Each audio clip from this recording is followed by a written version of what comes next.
तो चलो इंडिया वाली बुक निकाल लो। इंडिया वाली बुक का हमें चैप्टर नंबर 3 करना है। India people and economy.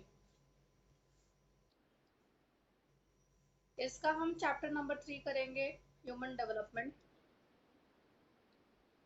हाँ, बुक देखो। ठीक है, बता दो। Chapter number 3 human development.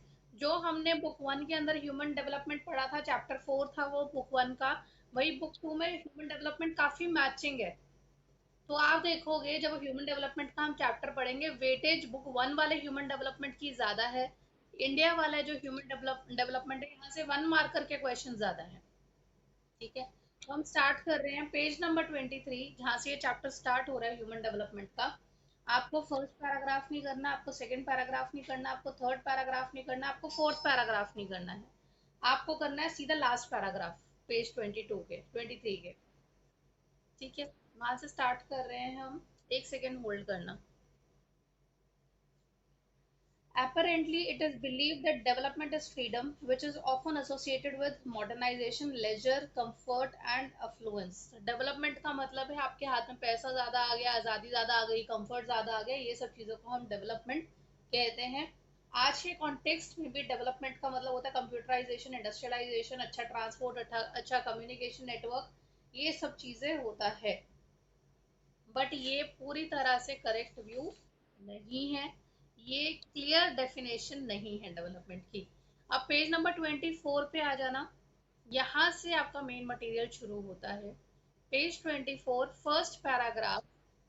For India, development is a mix bag of opportunities as well as neglect and deprivation. It's a 3 marker question कि हिंदुस्तान के लिए डेवलपमेंट जहाँ पे अपॉर्चुनिटीज दे रहा है, वहीं पे नुकसान भी दे रहा है। किस तरीके से कह सकते हैं, why you call it as a mix bag of opportunities, जहाँ फायदे से ज्यादा नुकसान देखने को मिलता है डेवलपमेंट के नाम पे। ये सवाल आ चुका है 3 मार्क्स का, काफी बार आ चुका है बोर्ड में। इसका आंसर है, there are few areas like metro, इसका फर्स्ट पॉइंटर बनेगा ये। there are few areas like metropolitan center and other developed enclaves that all have modern facilities available to a small section of its population. All the other extreme of it, there are large rural area and the slum in the urban area that do not have the basic amenities like potable water, education, health infrastructure, etc. etc. तो ये क्या कह रहे हैं कि देखो, हमारे जो शहर है, हमारे देश में शहर है 31% और गांव है 70%। 30% हमारे यहाँ शहर है और 70% गांव है।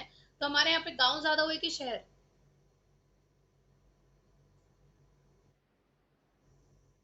ऑब्वियसली गांव ज्यादा हुए।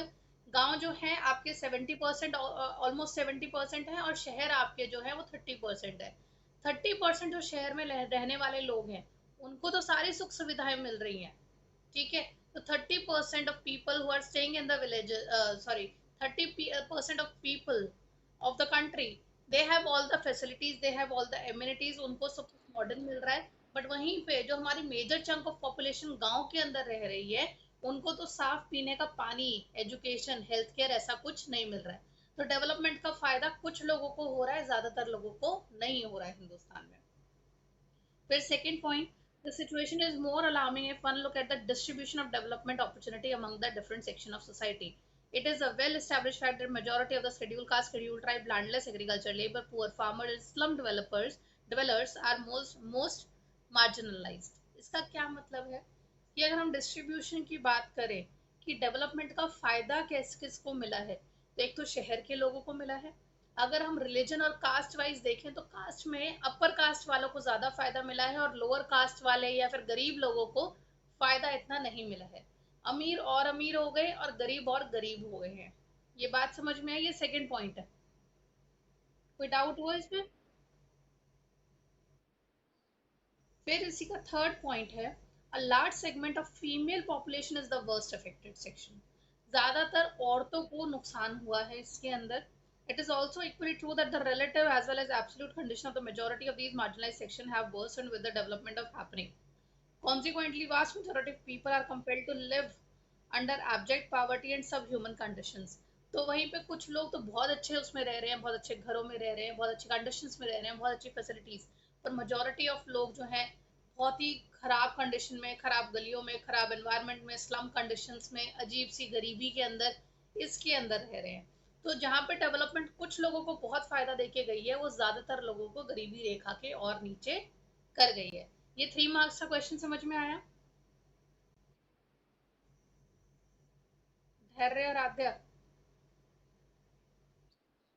ठीक है। ये आपको पैराग्राफ 24 पेज पे पूरा मार्क करना है, यहाँ से 3 पॉइंट्स बनाने हैं, ये 3 मार्क्स का क्वेश्चन आएगा। ठीक है। उसके बाद हमारा नेक्स्ट पैराग्राफ भी आपको मार्क करना है। There is yet another interrelated aspect of development that has direct bearing on the deteriorating human condition. Development की वजह से इंसान की कंडीशन खराब भी हुई है, किस तरीके से? It pertains to environment pollution. हमने प्रगति के चक्कर में अच्छी बड़ी गाड़ी, अच्छे बड़े एसी, अच्छी सुविधाओं के चक्कर में एनवायरमेंट की बैंड बजा दी है। हम land pollution, air pollution, water pollution, noise pollution सब कुछ बहुत ज्यादा बढ़ा रहे हैं। इसमें एक वर्ड आएगा, ट्रेजेडी ऑफ कॉमन्स। मिल गया?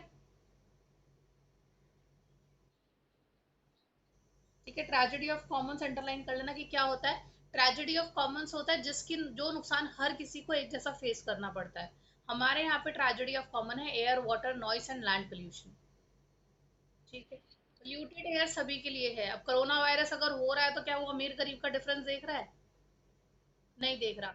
उसी तरह एयर पोल्यूशन है, वाटर पोल्यूशन है, नॉइस पोल्यूशन है, वो भी गरीब अमीर में फर्क नहीं कर रहा। It's tragedy of commons. और ये हमारी प्रगति की वजह से हुआ है। But these have also threatened existence our society. हमने इतना डेवलपमेंट कर लिया कि हमने नेचर की बैंड बजा दी, अब नेचर हमारी बैंड बजाने में लगा हुआ है। Consequently, the poor are being subjected to 3 interrelated process of declining capabilities। ये लाइन मार्क कर लेना कि गरीब लोगों की 3 तरीके से कैपेबिलिटी मारी जा रही है। जो गरीब लोग हैं उनको 3 तरीके से नुकसान पहुंच रहा है। सबसे पहले social capabilities due to displacement and weakening social ties. जब हम डेवलपमेंट करते हैं तो सबसे पहले हम ये जो है ट्राइबल लोग हो गए, आपका जो ये झुग्गी स्लम वाले एरिया होते हैं, लोग होते हैं, इनको सबसे पहले हटाते हैं कि आप हटो यहाँ से। इनके हटने से क्या होता है, इनको डिस्प्लेस होने से जो है इनके सोशल टाइज खत्म हो जाते हैं। जैसे भाखड़ा नांगल डैम बने थे, नर्मदा डैम वगैरह बने थे, सरदार सरोवर डैम वगैरह, तो वहां पे जो आसपास पेरीफेरी में रहने वाले लोग थे उनको वहां से डिस्प्लेस कर दिया गया। तो उससे क्या होगा, उनकी सोशल टाइज खत्म हो जाते हैं, उनको डिस्प्लेसमेंट हो जाता है। देन एनवायरनमेंट उनको खराब मिलता है, they live in pollution and खराब माहौल। थर्ड होता है पर्सनल कैपेबिलिटीज पे हार्म पहुंचना। उनको सबसे ज्यादा बीमारी, सबसे ज्यादा एक्सीडेंट फेस करने पड़ते हैं। तो गरीब लोग 3 तरीके से और कमजोर हो गए हैं डेवलपमेंट के चक्कर में। Social displacement, there environmental pollution का problem, and there personal problems, personal capability का इशू होना। एक बार ये पढ़ो, कोई डाउट है तो पूछो। धैर्य आराध्या, कोई डाउट है यहाँ तक? धैर्य, इसका नेक्स्ट पैराग्राफ छोड़ दो, नहीं करना। उससे नेक्स्ट पैराग्राफ की 4th लाइन में आपको मिलेगा, एक लाइन है 1 marker. First human development report जो थी यूएनडीपी ने निकाली थी, यूएनडीपी की फुल फॉर्म है यूनाइटेड नेशन डेवलपमेंट प्रोग्राम, 1990 में। ये आपका बुक 1 के अंदर भी है, इस बुक के अंदर भी है 1 मार्कर। कि पहली ह्यूमन डेवलपमेंट रिपोर्ट कब निकली थी और किसने निकाली थी? 1990 में निकली थी और यूएनडीपी ने निकाली थी। ठीक है ना। व्हाट इज ह्यूमन डेवलपमेंट, आप इसकी पहली 3 लाइनें करना चाहो तो यहाँ से कर लो, नहीं तो आपकी बुक 1 के अंदर बहुत अच्छा उसका डेफिनेशन लिखा है, वहीं से कर लेना। बेटर मैं सजेस्ट करूंगी आप वहां से करो। दोनों में ह्यूमन डेवलपमेंट की डेफिनेशन है। दोनों बुक में माइग्रेशन की भी डेफिनेशन है, आपको जहां से अच्छी लगे वहां से करो। देन पेज 25 पे आ जाओ, ह्यूमन डेवलपमेंट इन इंडिया। मिल गया? Human development in India. India की आबादी जो है वो 1.20 बिलियन से ऊपर हो चुकी है। इंडिया का जो रैंक है 134 है अमंग 172 कंट्रीज। ये 1 मार्कर में याद। हम्म, तुम्हारे 131 है। धैर्य, तुम्हारे में क्या है?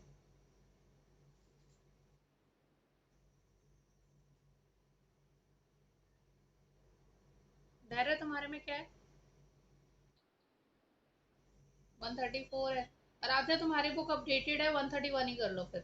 तुम्हें 1 मार्क में क्वेश्चन आ सकता है, अपडेटेड नंबर देने हैं हमें। 131। ठीक है। देन इसमें एक बॉक्स बना हुआ है, ये हम बुक वन में भी कर चुके हैं। The country with the best human development ratio या human development index is Norway, और सबसे वर्स्ट है नाइजीरिया का। नॉर्वे और नाइजीरिया मार्क कर लेना, ये वन मार्कर के क्वेश्चन बोर्ड्स के फेवरेट हैं। Best HDI country Norway, worst HDI country Nigeria, niger.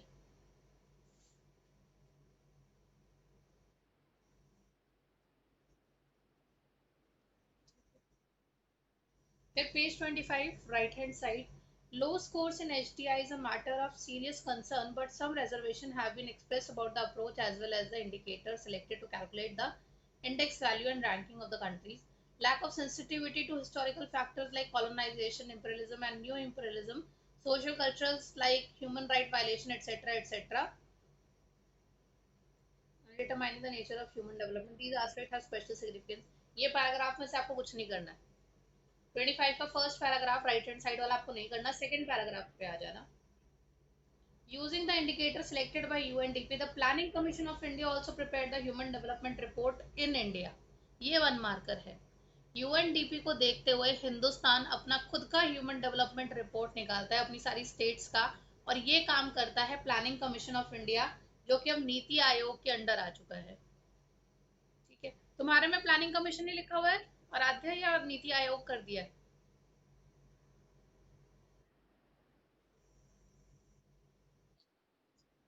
Planning commission लिखा है तो वन मार्क में प्लानिंग कमीशन लिख देना फिर।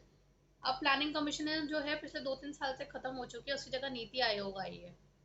बट अगर ये प्लानिंग कमीशन ही वर्ड यूज करे तो आप प्लानिंग कमीशन ही लिखेंगे। तो वन मार्कर का क्वेश्चन आ जाएगा कि इंडिया में ह्यूमन डेवलपमेंट रिपोर्ट बनाने का काम कौन सी एजेंसी करती है, तो आप लिखोगे planning commission of India, one marker. ठीक है, तो सारी स्टेट्स का काम जो है प्लानिंग कमीशन करती है ये ह्यूमन डेवलपमेंट बनाने का। अंडरलाइन करना दो तो लाइन छोड़ के। Although the final HDI by Planning Commission of India has been calculated by taking the three indicators, तो प्लानिंग कमीशन वो three indicator health, education and money ये तो देखती ही देखती है। इसके अलावा प्लानिंग कमीशन और भी बहुत सारे फैक्टर्स देखती है, ये भी आपसे पूछ लेंगे कि तीन फैक्टर्स के अलावा और क्या क्या देखती है। इसके अलावा जो है दिस रिपोर्ट ऑल्सो डिस्कस अंदर other indicators like economic attainment, social empowerment, social distributive justice, accessibility, hygiene, welfare measures undertaken by states. ठीक है, ये हमारे यहाँ पे इकोनॉमिकली लोग कितना ग्रो कर रहे हैं, सामाजिक तौर पे कितना ग्रो कर रहे हैं, औरतें SC ST कितना ग्रो कर रहे हैं, कि हमारे यहाँ पे समाज में जो है आपका जस्टिस कितना मिल रहा है, मतलब सबके साथ इक्वालिटी में ट्रीटमेंट हो रहा है कि नहीं, हर चीज़ की एक्सेसिबिलिटी लोगों को मिल रही है कि नहीं, हाइजीन, हेल्थ केयर, इन सब पे काम हो रहा है कि नहीं, ये सब फैक्टर्स भी planning commission of India take care करता है।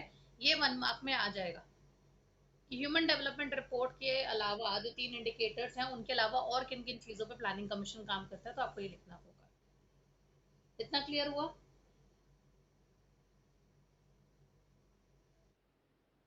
नेक्स्ट हम आते हैं इंडिकेटर्स ऑफ इकोनॉमिक अटेनमेंट, कि एक स्टेट, एक इंसान, एक कंट्री इकोनॉमिकली अच्छा ग्रो कर रहा है, इकोनॉमिकली डेवलप्ड है, ये हमें कैसे पता चलेगा, उसके लिए क्या इंडिकेटर्स है, उसका आपको फाइव फिफ्थ लाइन से मार्क करना है। फिफ्थ लाइन के अंदर वर्ड होगा ग्रॉस नेशनल प्रोडक्ट। ये वर्ड मिला gross national product,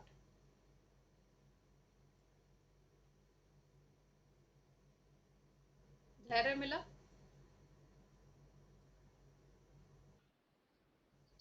page 25 last paragraph, book है ना तुम्हारे पास? Page 25 last paragraph fifth line में लिखा हुआ है ग्रॉस नेशनल प्रोडक्ट, GNP। ठीक है, इसको अंडरलाइन करना, यहाँ से अंडरलाइन करना है। अगर हमें देश में देखना है कि कोई देश या स्टेट इकोनॉमिकली डेवलप कर गई है, उसके लिए सबसे बड़ा इंडिकेटर होता है gross national product and it's per capita availability.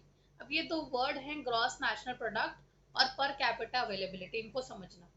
Gross national product क्या होता है कि हमारे देश में जितनी भी चीजें होगी, हमारे देश में जितनी भी गुड्स एंड सर्विसेज प्रोड्यूस्ड हुई, उनकी मनी वैल्यू, कि हमारे देश में लेट्स सपोज 1 करोड़ का गुड्स एंड सर्विसेज बना, 100 करोड़ का गुड्स एंड सर्विसेज बना अगर हमारे देश में, कि अगर हमारे देश के सारे गुड्स और सारी सर्विसेज के पैसों को जोड़ दिया जाए तो देश में कितने पैसों का प्रोडक्शन हुआ है। लेट्स सपोज वो 100 करोड़ है, ठीक है। और आपका जो वो है साथ के साथ बाहर से कितना पैसा हिंदुस्तान में आ रहा है, बाहर से प्रोडक्शन होने के बाद भी कितना पैसा हिंदुस्तान में आ रहा है, उसको भी उसमें प्लस कर दिया जाए। लेट्स सपोज वो है 5 करोड़, कि बाहर से सारा पैसा जो है वो 5 करोड़ हिंदुस्तान में और आएगा, तो टोटल हमारे देश की कमाई हो गई 105 करोड़, ठीक है। 105 करोड़ हमारे देश की टोटल कमाई हो गई, बाहर का पैसा जो हिंदुस्तान में आया वो मिलाकर, हिंदुस्तान ने अपना पैसा जितना मिला बनाया उसको मिला के, ये होता है ग्रॉस नेशनल प्रोडक्ट। ये 105 करोड़ अगर हमारी पॉपुलेशन में बांट दिया जाए तो पर पर्सन कितना पैसा किसके हाथ में आएगा, वो हो जाएगा आपका पर कैपिटा इनकम। तो अगर हमारे देश ने 105 करोड़ रुपए का काम बनाया है, 105 करोड़ रुपए हमारे देश ने कमाया है, और हमारी आबादी भी 105 करोड़ है, तो अगर मैं 105 करोड़ रुपयों को 105 करोड़ लोगों में डिवाइड करूंगी तो पर पर्सन कितने रुपए हो जाएगा,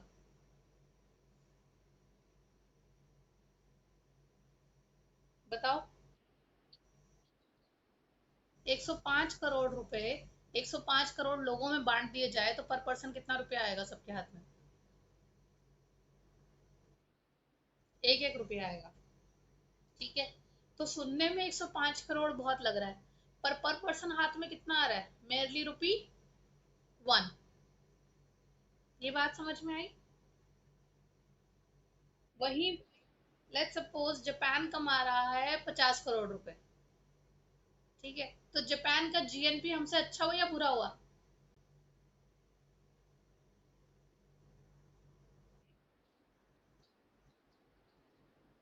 हाँ, हमारा जो जीएनपी है वो है 105 करोड़, जापान का जीएनपी है 50 करोड़, तो किसका जीएनपी ज्यादा हुआ,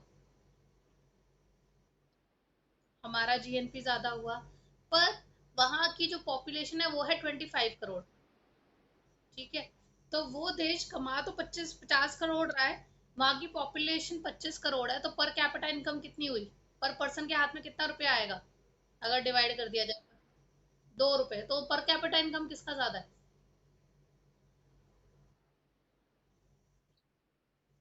जापान का। ये बात समझ में आई। तो किसके पास ज्यादा पैसे हैं, किस देश के नागरिक के हाथ में ज्यादा पैसा आ रहा है,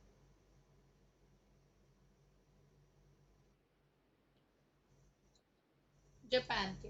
तो ये बड़े इंपॉर्टेंट इंडिकेटर्स होते हैं जानने के लिए, जीएनपी साथ के साथ पर कैपिटा इनकम, कि एक देश इकोनॉमिकली कितना डेवलप हो रहा है।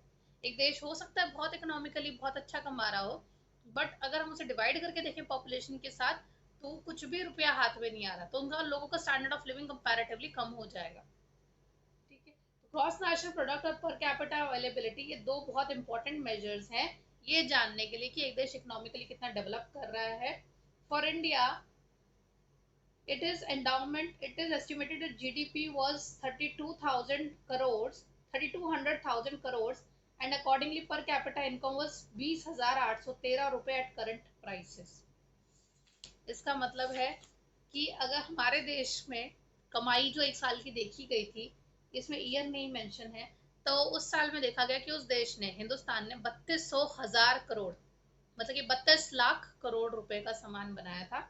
और अगर उसे पूरी आबादी के साथ बांटा गया तो पर पर्सन हाथ में 20,000 रुपए आए थे, 20,813 रुपए।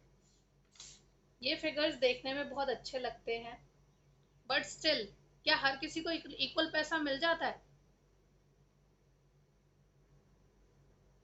क्या आराध्या की, धैर्य की, पूनम की सबकी कमाई सेम है या अलग अलग है, अलग अलग है। तो हमारा देश पैसा तो कमा रहा है, अच्छा पैसा कमा रहा है, पर वो सबको पैसा मिल नहीं रहा है इक्वली। हमारे यहाँ पैसा भी इक्वली नहीं मिल रहा है। हमारे यहाँ इसी वजह से काफी लोग गरीबी रेखा के नीचे है, माल न्यूट्रिशन की प्रॉब्लम है, इलिटरेसी की प्रॉब्लम है, और बहुत तरीके के प्रेजुडिस हमारे यहाँ पे होते हैं, तो जिसकी वजह से इकोनॉमिक अचीवमेंट थोड़ी रह जाती है। ये पैराग्राफ मार्क करना। फिर पेज 26 लेफ्ट हैंड साइड पे एक और पैराग्राफ है, there are few developed states like Maharashtra, Punjab, Haryana, Gujarat and Delhi, जहाँ का पर कैपिटा इनकम बहुत अच्छा है, 4,000 रुपए 1980-81 के प्राइसेस के हिसाब से था। एंड बहुत सारी गरीब स्टेट्स भी हैं इंडिया के अंदर, जैसे उत्तर प्रदेश हो गई, बिहार, उड़ीसा। यहाँ पे बंदा जो है, पर, पर एनम पर एनम 2,000 रुपया भी नहीं कमाते थे 1980-81 के प्राइसेस के हिसाब से। तो हमारे यहाँ पे अमीर स्टेट्स भी हैं और गरीब स्टेट्स भी हैं।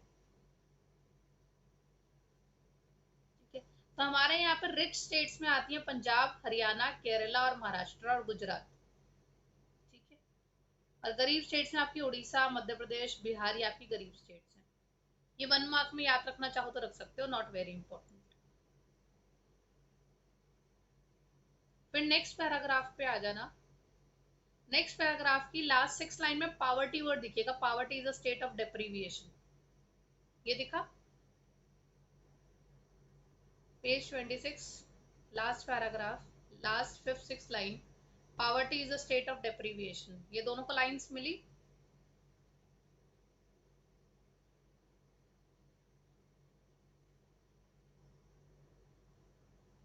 राधे राधे। ये 1 मार्क की डेफिनेशन है पावर्टी की, कि what do you mean by poverty. ये पेपर में आ चुकी है। Poverty is a state of deprivation, जब आपके पास किसी चीज की कमी हो, आप उस चीज को नहीं पूरा कर पाओ, वो आपकी पावर्टी का काम होता है। Poverty is a state of deprivation. In absolute terms, it reflects the inability of an individual to satisfy certain basic needs for sustained, healthy and reasonable productive living. जब एक इंसान अपनी ज़रूरतों को पूरा नहीं कर पाता है, बेसिक नीड्स को भी पूरा नहीं कर पाता है अपनी सस्टेनेबल लाइफ के लिए, उस इंसान को पुअर इंसान या पावर्टी के नीचे कहा जाता है। ये डेफिनेशन आपको करनी है। फिर आपको साथ में टेबल 3.2 है, यहाँ से 1 मार्कर करवाऊंगी। ये आपको जो है स्टेट्स दी हुई हैं, एंड स्टेट्स के साथ परसेंटेज दी हुई है कि कितने प्रतिशत लोग, कितने percentage of people are below the poverty line, कितने प्रतिशत लोग गरीबी रेखा के नीचे हैं। तो आप देखेंगे, अगर आप बिहार को देखें, बिहार में अप्रोक्सीमेटली 42%, मतलब आधी जनता गरीबी रेखा के नीचे है। उसके बाद आप देखेंगे उड़ीसा, उड़ीसा में 47% है। तो उड़ीसा को मार्क कर लीजिए, उड़ीसा को मार्क कर लीजिए। सबसे गरीब स्टेट अगर आप देखें, मतलब कि ऐसी स्टेट जहां पे मैक्सिमम लोग गरीबी रेखा के नीचे हैं, वो है उड़ीसा। 1 मार्कर मिल गया Dhairya Aaradhya. Orissa is the poorest state. 47% of people are below poverty line in this state, whereas if you look at Jammu Kashmir, there are only 3% of people below poverty line।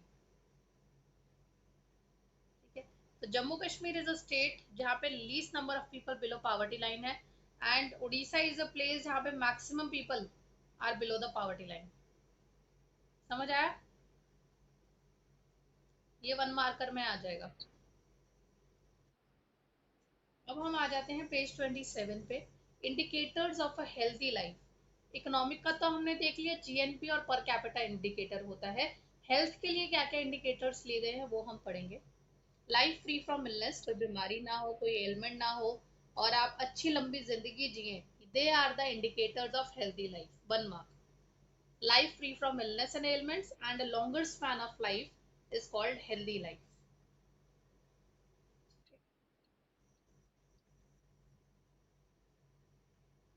फिर 4-5 लाइनों बाद लिखा हुआ है, India has done reasonably well in some of the health indicators like decline in death rate from 25 per thousand in 1951 to 8 per thousand in 1999।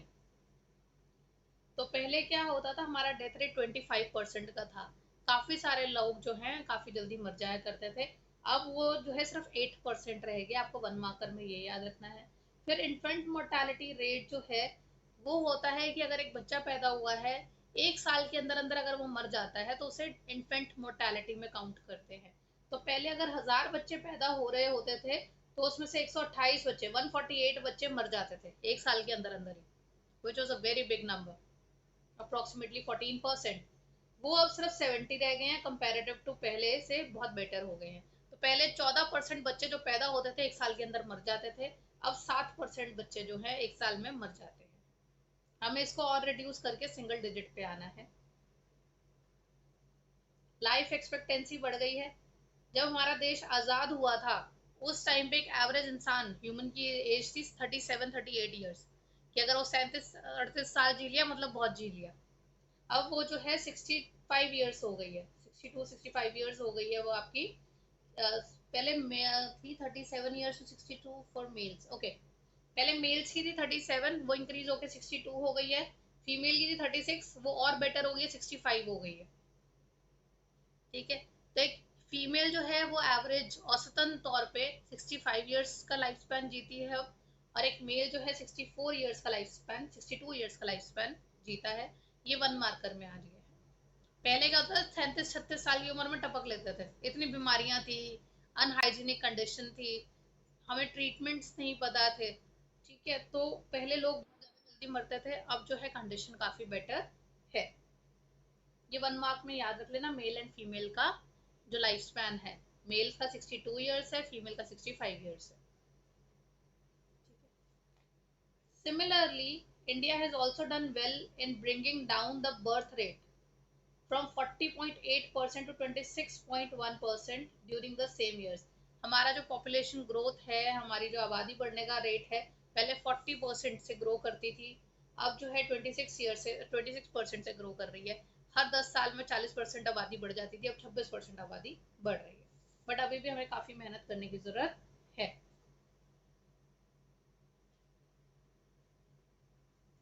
Okay, next paragraph 7th-8th line में लिखा होगा, the other significant features of the report are, with the exception of Kerala, the child sex ratio has declined in all the state and it is most alarming in Haryana and Punjab, where the female are 800 below 1000 males. तो sex ratio क्या होता है, अगर एक mail पैदा हो रहा है तो कितनी फीमेल है एक मेल के लिए, या 1000 मेल के लिए क्या 1000 फीमेल्स हैं या नहीं है।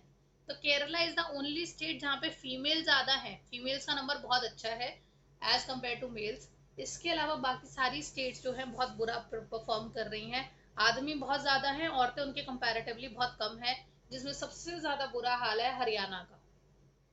उनको लड़की पैदा करने से बड़ी प्रॉब्लम है, फीमेल फीटिसाइड, फीमेल इन्फेंटिसाइड बहुत रैम्पेंट पे है आपका हरियाणा में। Though it's a rich state, Punjab and Haryana are the richest state, still वहाँ पे फीमेल फीटिसाइड, फीमेल इन्फेंटिसाइड बहुत हाई है। तो इससे माइंडसेट का पता चलता है, ऐसा नहीं है कि लड़की को पाल नहीं सकते, फाइनेंशियल बर्डन है, because they are rich states, but वहाँ पे लड़की को बहुत समझा जाता है, या लड़के की इच्छा इतनी होती है कि वो लड़की नहीं रखना चाहते हैं। तो वन मार्कर में याद रखना, Kerala is the only state जहाँ पे सेक्स रेशियो बहुत अच्छा है, अपार्ट फ्रॉम दैट बाकी सब स्टेट्स का सेक्स रेशियो बहुत खराब है। And the worst sex ratio one marker Haryana. ठीक है, अब हम टेबल 3.3 पे आते हैं, लिटरेसी रेट। पढ़ी लिखी स्टेट कौन सी है सबसे ज्यादा, क्या लगता है आपको सबसे पढ़ी लिखी स्टेट कौन सी होगी? केरला, 90% से ऊपर। ठीक है, चाहे आदमी हो चाहे औरत हो, खूब पढ़ रहे हैं वहां पे केरला में। सबसे बिहार की सबसे बेकार है, वन मार्कर में बिहार इज एटलीस्ट लिटरेसी के मामले में सबसे बढ़िया चल रहा है हमारा केरला। वन मार्कर के लिए करेंगे इसको। आगे बढ़ू, indicators of social freedom.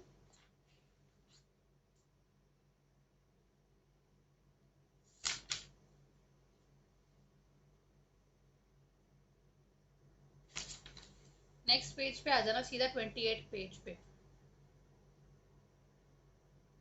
Table 3.3 आपको इस तरह से करके देखे, 3 पॉइंट्स लिखे होंगे। पहला point, overall literacy in India is approximately 65.4%, while female literacy is 54.16%। तो हमारे देश में पूरे लिटरेट जो है वो है 65% लोग, अभी भी 35% लोग जो है अनपढ़ है। और लिटरेसी की डेफिनेशन होती है, अगर एक इंसान अपना नाम लिख सकता है, पढ़ सकता है और प्लस माइनस कर सकता है बेसिक लेवल की, तो उसको लिटरेट मानते हैं। तो 35% of people can't even do that, which is more than 35 crore. Approximately 40-45 crore people in India don't can't do that. They can't write their name, they can't read their name, and they can't do basic plus minus. और female literacy हमारे यहाँ पे आदमियों comparatively कम है, only 50% women, 54% women are literate. Total literacy as well as female literacy is higher than national average in most of the states from South India. Southern India के अंदर Southern India ने better perform करा as compared to Northern India in relation to female literacy. South India is far better than any other north, east, west states. Third, there are wide regional disparities, बहुत disparities देखा गया कि बिहार का जहाँ literacy rate बिल्कुल डूबा हुआ है, केरला का बहुत अच्छा है। ठीक है, नेक्स्ट हम आते हैं human development in India. Table 3.4 देखिएगा, एचडीआई रैंकिंग दे रखी है स्टेट्स को। सबसे टॉप पे है केरला, नंबर 1 पे। लीस्ट पे है छत्तीसगढ़। 1 मार्कर में रखना।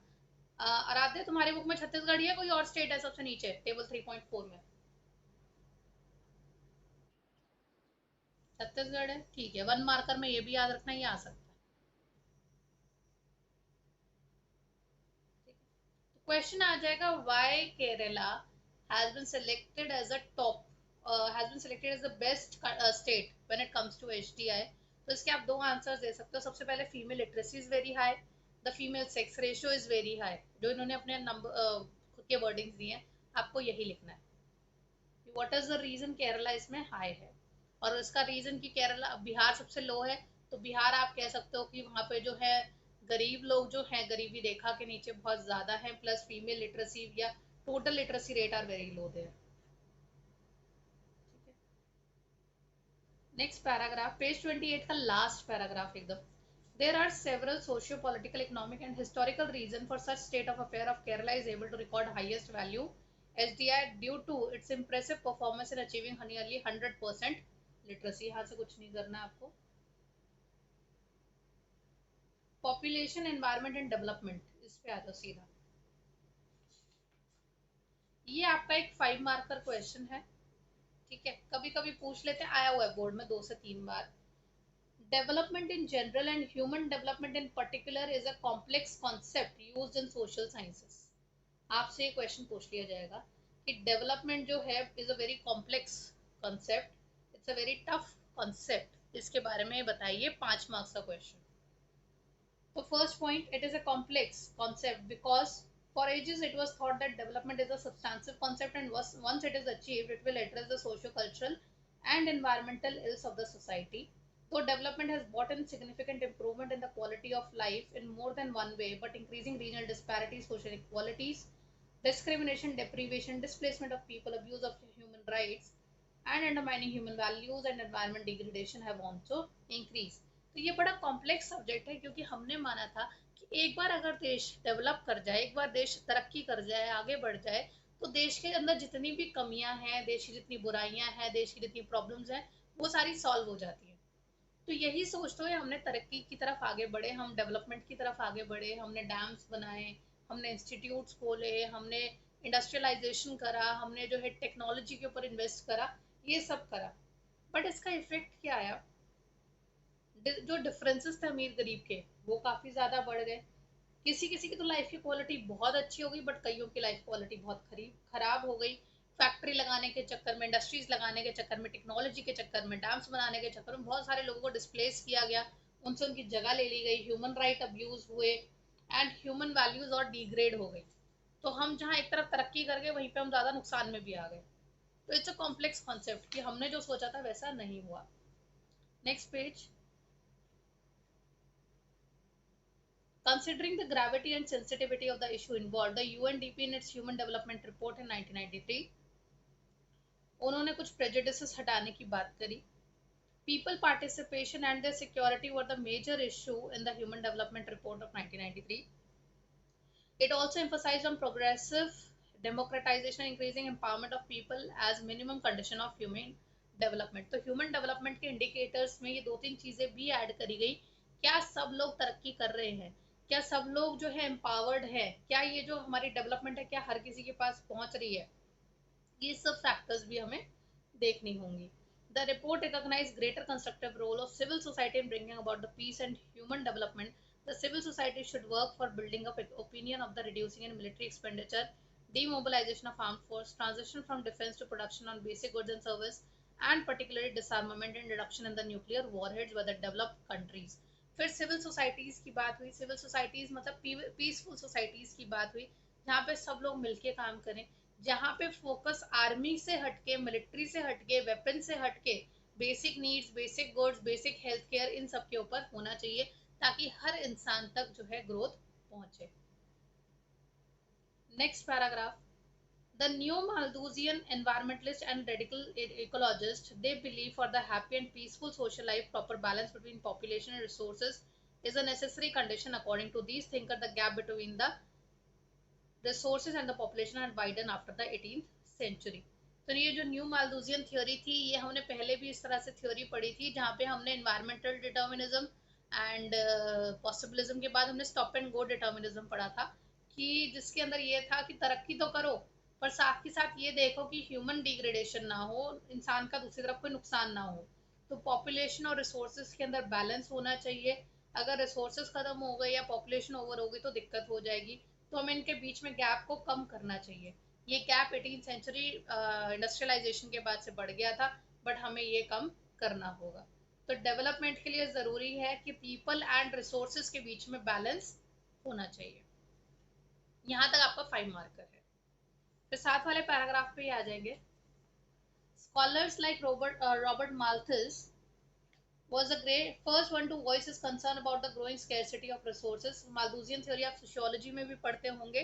इसने जो है पहली बार रिसोर्सेज के खत्म होने की बात करी थी, कि रिसोर्सेज तो आपके थोड़े थोड़े बढ़ रहे हैं, पर पॉपुलेशन बहुत तेजी से बढ़ रही है।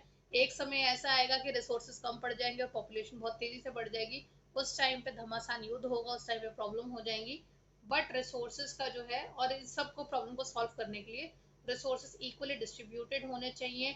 अमीरों से लेके चीजें गरीब को दो, बराबर करो। नेक्स्ट पैराग्राफ, इंडियन कल्चर और सिविलाइजेशन भी जो है पॉपुलेशन और रिसोर्स के डेवलपमेंट पे या पॉपुलेशन और रिसोर्स के बैलेंस के ऊपर काफी फोकस करता है। ये आपकी 5th लाइन में एक वर्ड लिखा है महात्मा गांधी, इसको अंडरलाइन कर लेना। Mahatma Gandhi in the recent time advocated on the reinforcement on the harmony and balance between the two. यहाँ से आपको क्वेश्चन आ जाएगा किसके बीच की बैलेंस की बात कर रहे हैं, वो पॉपुलेशन और रिसोर्स के बीच की बैलेंस की बात कर रहे हैं। तो गांधी ने भी यही बात बोली थी, there is something for everyone, everyone need but not for every even a single person greed. तो रिसोर्सेज सबकी जरूरतों के लिए तो है, पर लालच के लिए नहीं है। तो बैलेंस बनाना जरूरी है रिसोर्सेज एंड पीपल के बीच में।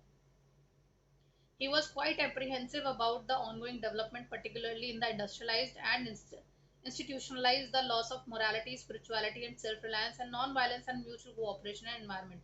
तो इनके हिसाब से जिस जिस देश के अंदर इंडस्ट्रीज बढ़ती जा रही हैं, वहाँ पे मॉरल वैल्यूज घटती जा रही हैं, वहाँ पे लालच बढ़ता जा रहा है, वहाँ पे वायलेंस बढ़ता जा रहा है, ये सब चीज़ों की बढ़ोतरी हो रही है। In his opinion, austerity for individual, trusteeship of social wealth and non violence, आप जो है सारे आपस में मिलके काम करें, एक दूसरे का सपोर्ट करें, तभी आप ग्रो कर सकते हो। इन्हीं की बात को दोबारा से club of Rome report 1 marker में याद रखना। कोई कुछ कह रहा है? कुछ कह रहे हो धैर्य? इनकी ये जो गांधी की बोली हुई बात थी, ये 1 मार्कर में याद रखना। क्लब ऑफ रोम रिपोर्ट आई थी, लिमिट्स टू ग्रोथ, 1972 में। उसमें भी गांधी की ये बात बोली गई कि पॉपुलेशन और रिसोर्सेज के बीच में बैलेंस बनाओ। फिर शू मार्कर जो है, उसकी भी एक बुक थी, स्मॉल इज ब्यूटीफुल, 1 मार्कर, 1974 में आई थी। उन्होंने भी रिसोर्स एंड पॉपुलेशन के बैलेंस की बात करी थी। फिर एक बर्टलैंड, माइकल शू मार्कर नहीं है, कोई और शू मार्कर। Brundtland commission report our common future, ये भी एक रिपोर्ट आई थी। इसके अंदर भी जो है रिसोर्सेज और पॉपुलेशन की बात करी थी। और एजेंडा 21, रियो कॉन्फ्रेंस, जो आपका जो सॉरी एनवायरमेंटल पोल्यूशन या एनवायरमेंटल इम्पैक्ट को लेके जो बन रहा है, क्लाइमेट चेंज को लेके बना है, उसके अंदर भी जो है यही बात करी गई थी, पॉपुलेशन और रिसोर्सेज को कंट्रोल करने की जरूरत है। इसके साथ आपका चैप्टर खत्म हो जाता है। समझ में आ गया? Any- ठीक है। पहला क्वेश्चन है, इंडिया की रैंक क्या है एचडीआई में 2011 सेंसस के हिसाब से? तुम्हारी बुक में तो 131 है, गलत छपी हुई है क्या? मेरी बुक में 134 है, तुम्हारी बुक में 131 है, धैर्य की बुक में जो है 134 है। कौन सी स्टेट का ह्यूमन डेवलपमेंट इंडेक्स में सबसे बढ़िया रैंकिंग है? Which state? Kerala. Which state has the lowest female literacy?